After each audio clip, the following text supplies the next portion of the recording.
Welcome to the show, Dr. Douglas. Hi, thanks.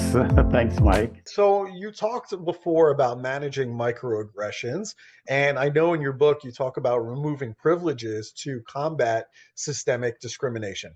All of this sounds great, but can you give us an example on how we can actually do that?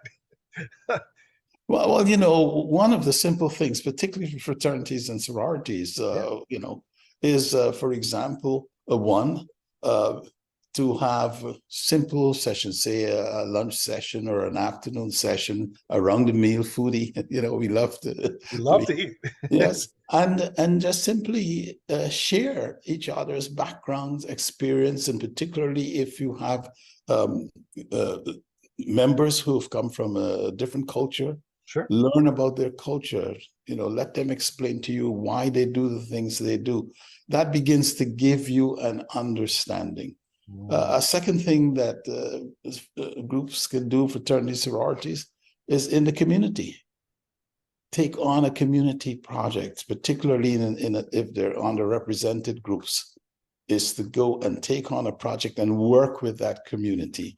You begin to really appreciate their life. You get an opportunity a little bit to walk in their shoes and to appreciate why they do the things that they do. That's really excellent advice. I think, it's just the way that we are wired as humans. We tend to associate with other people that are from places like us, that are similar to us. And so we almost have to fight that and basically say, you know what, we're going to sit down, we're going to have dinner with another fraternity or another sorority that is in another council.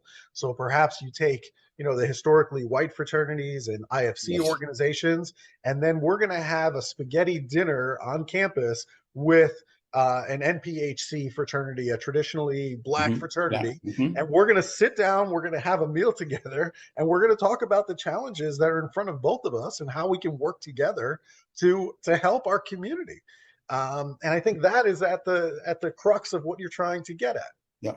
And I like what you just said, how those two fraternity groups can work together with a community. That's right.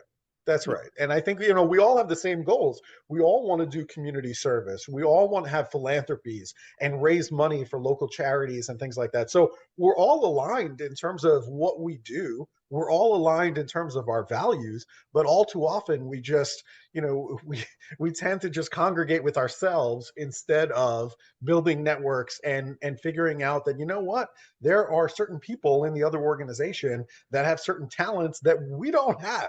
We don't possess them today. But if we could get into that, then ultimately 1 + 1 = 3 instead of 1 + 1 = 2.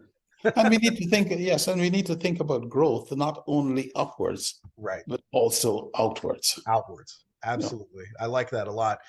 So many of our listeners, they're a part of student organizations. Many of them are members of fraternities and sororities. What are some strategies that they can use to foster a more diverse and empathetic student organization? Yeah, I think first of all, it's inclusion.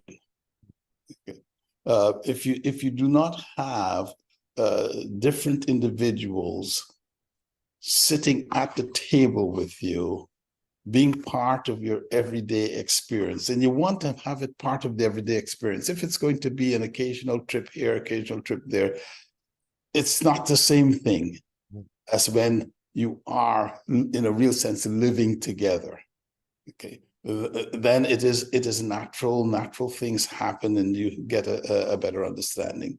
So it's the inclusion part. The other part is the equity part, and the equity part is one in which you really have to look hard. You talked about privilege, is to really look hard at what are the things that are getting in the way of treating everyone fairly, not necessarily the same, but fairly, because people may have different needs. Are their needs being recognized? And are we having the type of discussions which treats them fairly based on their needs? A new version of addressing systemic discrimination by reframing the problem. Until You Walk in My Shoes, a reframing methodology to overcome systemic discrimination by Dr. Frank L. Douglas. Jack Canfield, co-author of the Chicken Soup for the Soul series and the book, The Success Principles. I think it's a brilliant book. I really strongly encourage it. Everyone to read it. It's great if you're an aggrieved person. I want you to read it. And if you're someone who is managing a company or a division of a company, I think it's really important at this time in history to read the book. Don't miss this powerful and eye-opening exploration of the path to change. Until You Walk in My Shoes by Dr. Frank L. Douglas. Coming soon.